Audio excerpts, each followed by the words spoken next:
사도행전 13장 32절부터 39절까지의 말씀, 신약 220쪽입니다.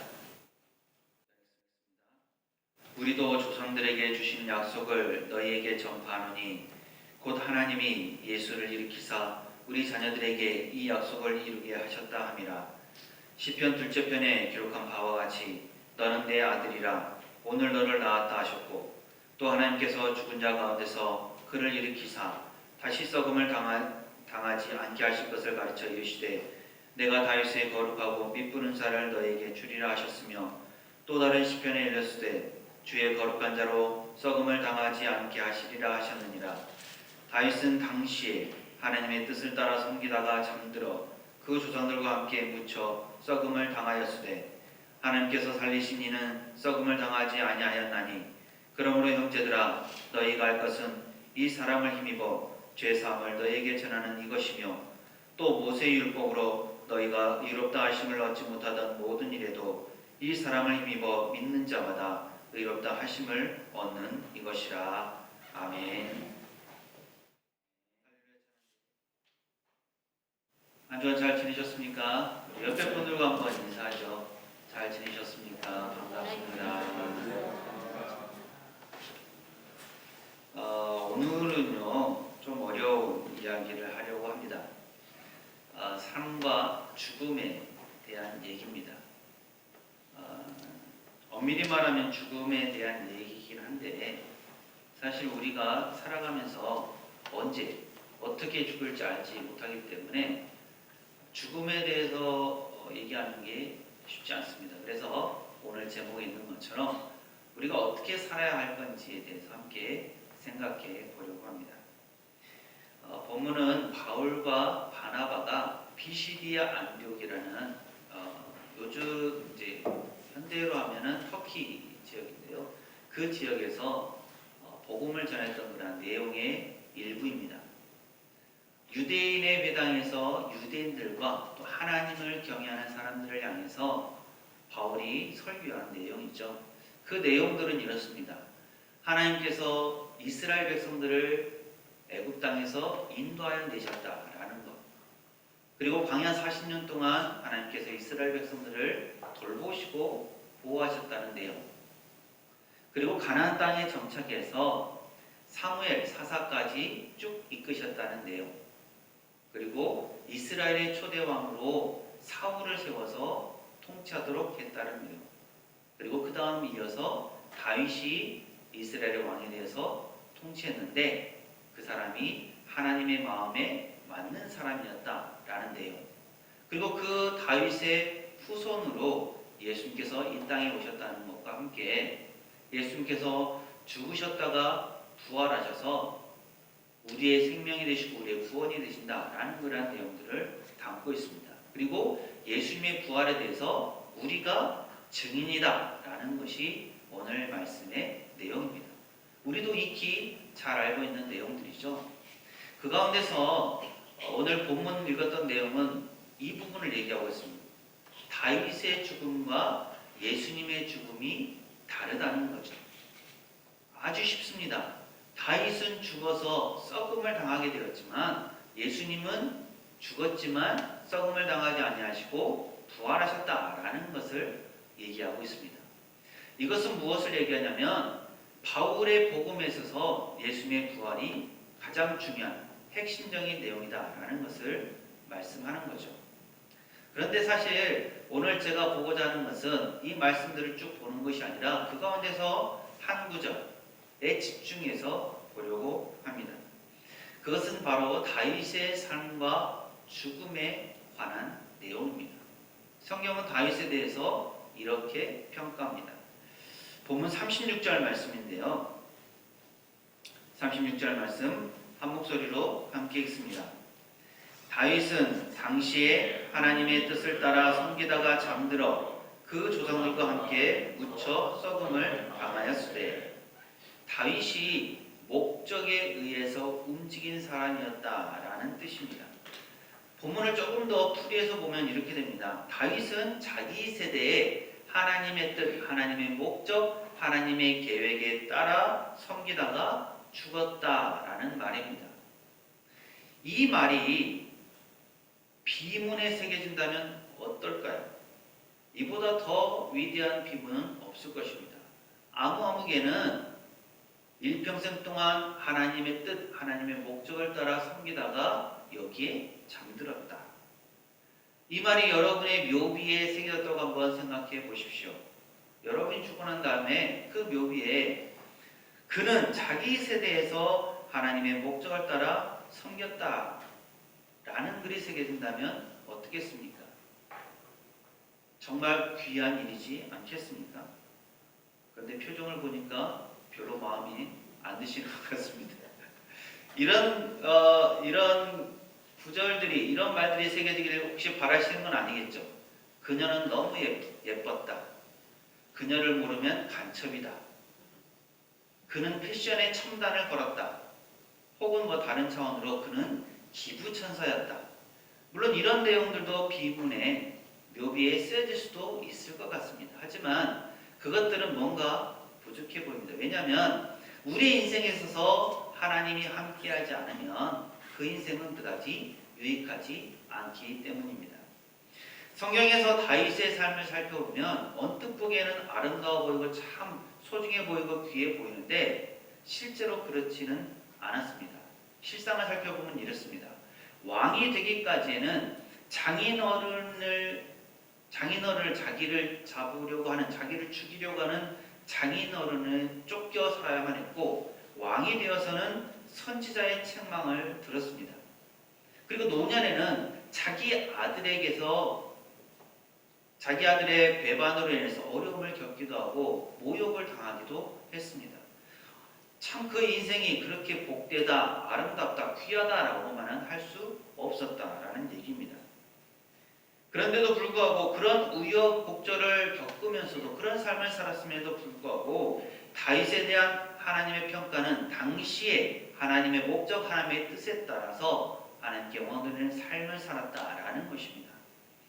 그리고 앞선 사도행전 13장 22절에서는 우리가 잘 아는 말씀, 이런 말씀이 있습니다. 내가 이새의 아들 다윗을 만나니 내 마음에 맞는 사람이라 내 뜻을 다 이루리라 하시더니 라고 말씀합니다. 다윗이 어떻게 살았습니까? 다윗이 어떻게 살았기에 하나님으로부터 이런 평가를 받을 수가 있었을까요? 또 우리는 어떻게 살아야만 하겠습니까? 우리는 하나님께로부터 어떤 평가를 받을 수가 있을까요?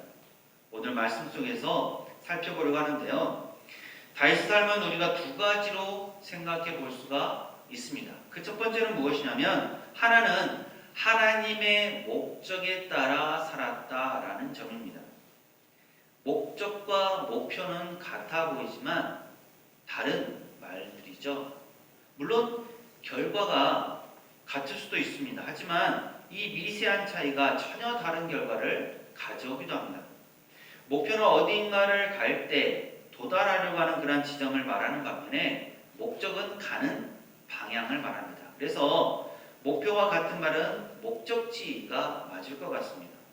그래서 목적을 따라가는 사람과 목표를 향해 가는 사람의 모습도 다릅니다.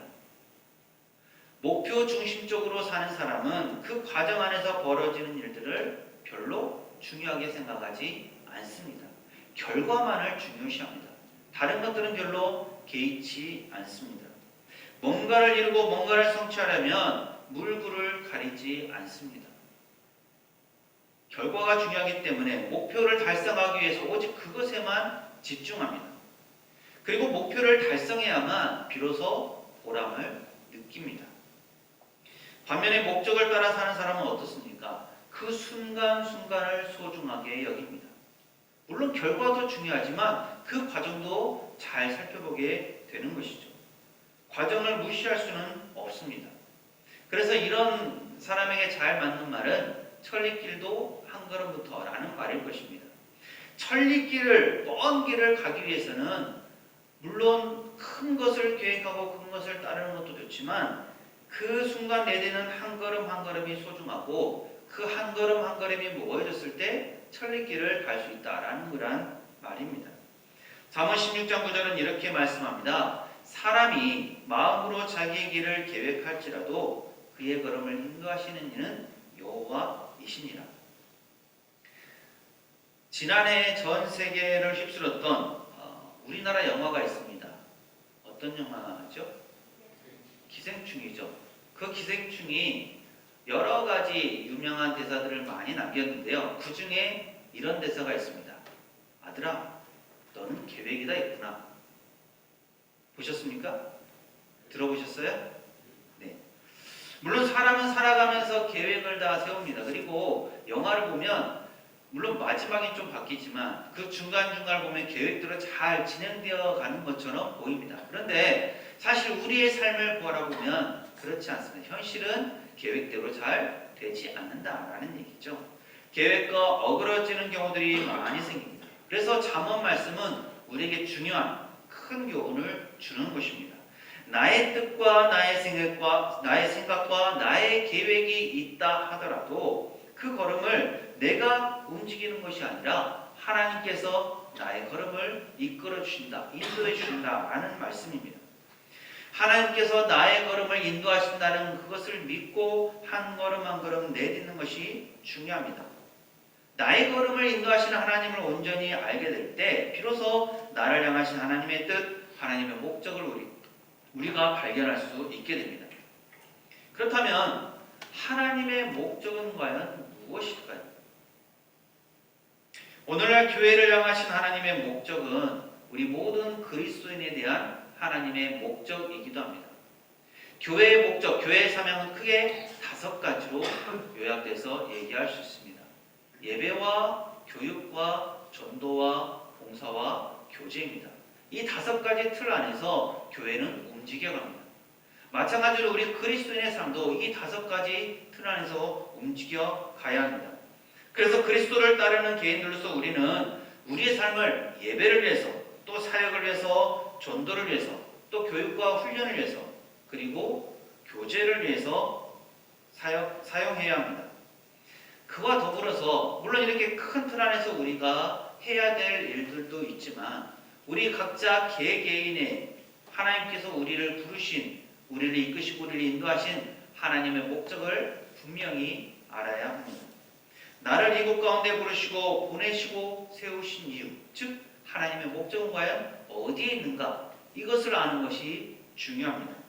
내 자신의 삶의 목적을 바로 알고 발견할 때 교회 안에서나 세상 속에서 우리는 우리 자신을 통해서 하나님의 목적을 이루어갈 수가 있습니다. 타임지가 있는데요. 1986년도에 인물로 선정한 인물이 있습니다. 코리 아키노라는 필리핀의 여자 대통령이었습니다. 물론 지금은 이제 돌아가셨는데요. 그녀는 남편의 죽음이라는 슬픔을 듣고 일어나서 필리핀의 민주화를 위해서 크게 애쓴 분입니다. 독재자 마르코스와 대결을 벌였고 또 그것이 다른 사람들에게 인정을 받았습니다. 세계에서 가장 힘든 대통령직이라고 하는 그 필리핀의 지도자의 위치에서 공산주의와 또 여러 가지 마르코스의 세력의 저항과 방해 속에서 힘든 과정들을 보내왔었습니다.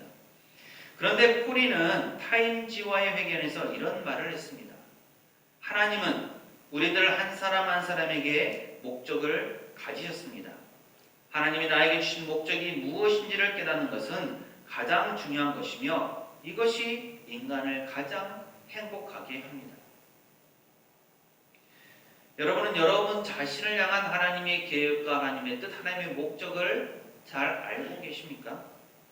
또한 그 목적을 이루기 위해서 한 걸음 한 걸음을 내딛는 삶을 살고 계십니까?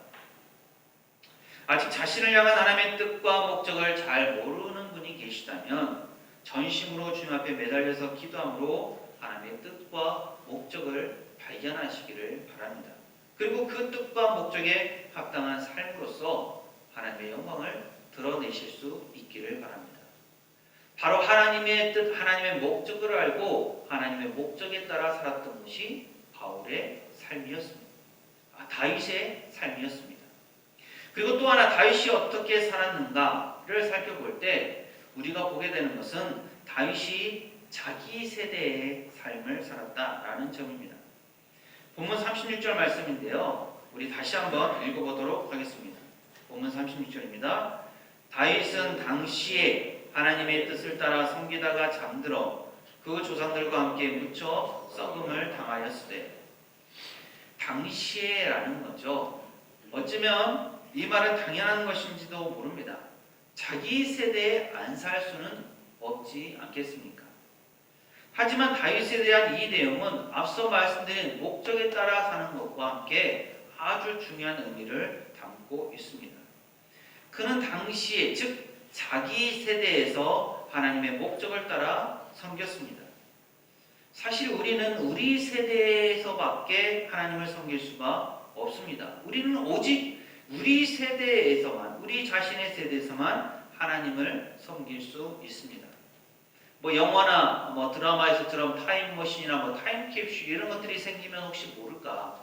그렇지 않다면 우리는 지금 우리가 살아가는 이 세대에서, 이 세대의 문화 속에서 살게 됩니다. 그러므로 우리가 성경을 통해서 알게 되고 배우게 되는 앞서 살았던 위대한 그리스도인, 또 신앙인들의 그러한 지혜와 경험으로부터 도움을 받을 수는 있지만 우리가 그들과 똑같은 삶을 살 수는 없습니다. 그것은 우리가 그들과 같은 문화 속에 살고 있지 않기 때문입니다. 다윗의 삶은 당시의 삶을 살았던 이들의 필요와 연관성이 있고 또 그 시대에 맞는 것이었습니다. 하나님의 변하지 않고 영원한 그 하나님의 목적에 따라, 그 시대에 따라 변화하면서 적응하게 되는 자기 세대에서 섬겼다라는 것입니다. 다윗은 영원한 것을 자신의 시간에 맞는 방법으로 섬겼습니다. 빌립보서 1장 6절은 이렇게 말씀합니다. 너희 안에 착한 일을 시작하신 이가 그리스도 예수의 날까지 이루실 줄을 우리가 확신하노라. 하나님께서는 본인 당신이 시작하신 일은 그것이 무엇이 되었든지 간에 하나님의 때에 끝내십니다. 하나님은 알파와 오메가이시며 시작과 끝이십니다. 그 과정 안에서 우리는 우리 시대의 삶을 살아가고 있습니다. 그러므로 우리도 우리의 삶 안에서 그러한 하나님의 뜻이 이루어지도록 해야 합니다. 예수님께서도 마태복음 9장 29절에서 너희 믿음대로 되라고 말씀하셨습니다. 우리의 믿음이 이런 삶을 사는데 가능하게 만듭니다. 우리가 우리의 세대에 우리에게 주어진 삶을 살다 보면 우리가 어찌할 수 없는 부분들, 우리의 삶에 영향을 미치는 요소들 중에서 우리가 조정하기 어려운 부분들이 있는 것을 발견합니다. 내가 태어나고 자라온 환경들, 우리가 태어난 나라, 또 우리의 부모, 우리의 형제와 자매들과의 관계들, 또 자신의 나이나 자신이 가지고 있는 재능 등등은 사실 우리가 쉽게 바꾸거나 어찌할 수 없는 부분들입니다. 이것들은 하나님의 주권에 의해서 이미 결정이 된 것들입니다. 내가 싫다거나 내가 마음에 들지 않는다고 해서 쉽게 바꿀 수는 없는 것들입니다. 그런데 이런 것들 외에 우리가 조정할 수 있는 아주 중요한 요소가 있는데 그것은 바로 우리가 하나님을 얼마나 믿기로 선택하는가입니다. 우리가 하나님을 얼마나 믿기로 결정하는가, 선택하는가 하는 것은 중요합니다. 우리의 믿음은 우리의 세대에 하나님의 뜻을 이룰 수 있게 해주기 때문에 그렇습니다. 그렇기 때문에 우리가 우리의 믿음을 바로 가지는 것이 중요하다고 할 수 있습니다. 하나님께서는 우리의 세대, 그분의 목적과 뜻을 성취하시기 위해서 우리를 이 세대에 보내셔서 사용하십니다. 우리는 지금 이 세대를 살고 있습니다. 하나님은 이 세대에 우리를 보내셨습니다. 우리는 동일한 시대를 살고 있습니다. 하지만 각자가 경험하는 삶은 다릅니다. 같은 2020년 8월을 살지만 어떤 사람은 학생의 신분이고 또 어떤 사람은 교수의 신분입니다. 어떤 사람은 환자이고 어떤 사람은 의사입니다. 어떤 사람은 젊고 어떤 사람은 연로합니다. 같은 시대라 하더라도 각자가 처한 삶의 환경은 다르다라는 의미입니다. 그렇기 때문에 우리는 각자의 삶의 현장에서 하나님의 뜻을 좇아야 합니다. 특별히 그리스도인으로서 우리는 하나님의 뜻이 어디 있는지를 잘 분별해야 합니다. 특히 코로나19라는 사상 초유의 어려운 상황 속에서는 더욱 그렇습니다.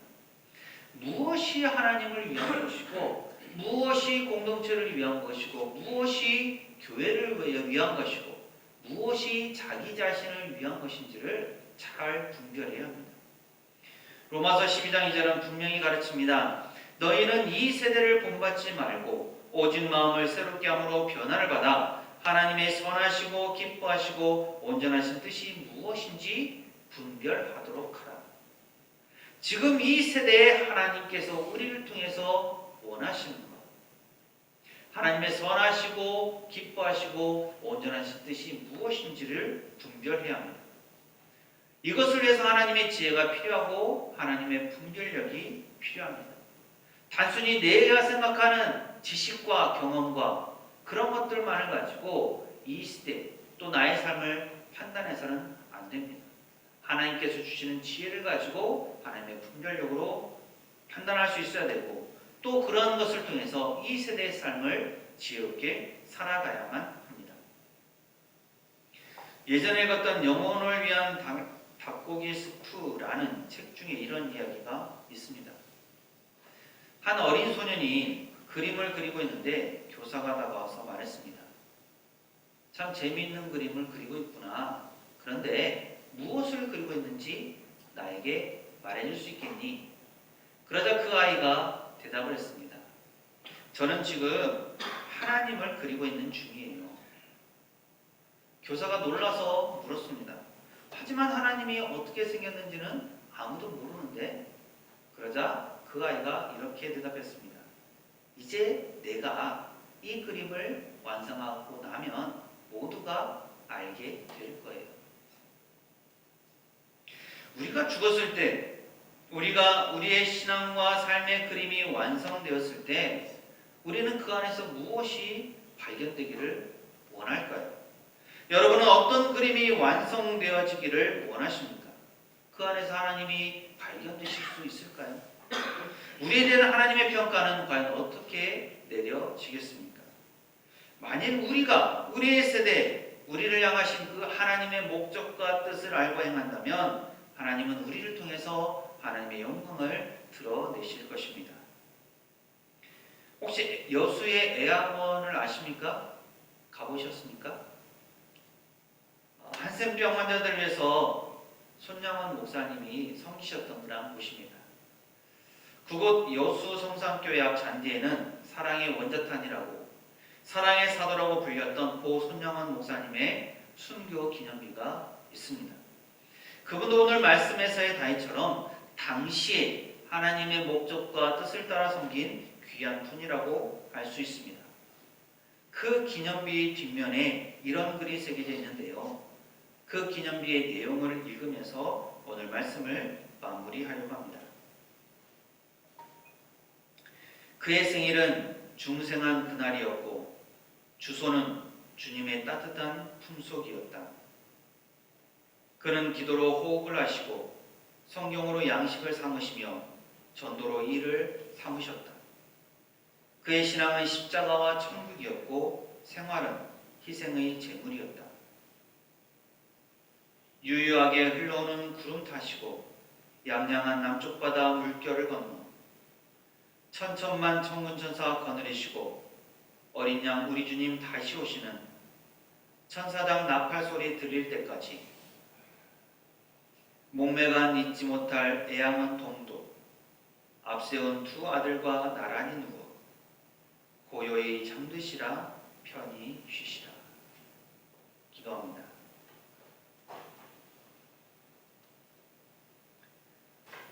은혜 하나님,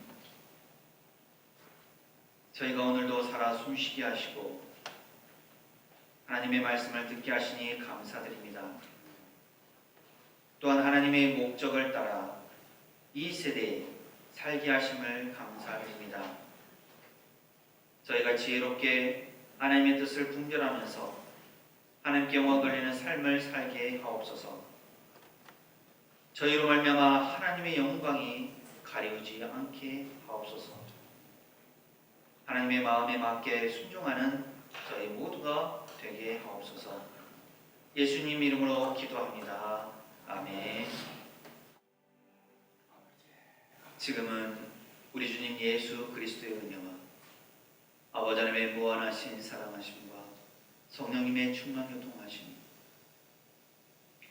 저희를 부르시고 저희를 이끄신 그 하나님의 목적과 또 이 세대에 저희를 세우신 그 하나님의 뜻을 알아서 하나님께 영광 돌리며 하나님의 뜻을 이루어가는 삶을 살기를 소망하는 새성교회 모든 교우들과 이 한 주간의 삶 위에 주 앞에 간절히 기도하는 그 기도 제목 위에 이제부터 영원토록 함께 하시기를 간절히 축원하옵나이다.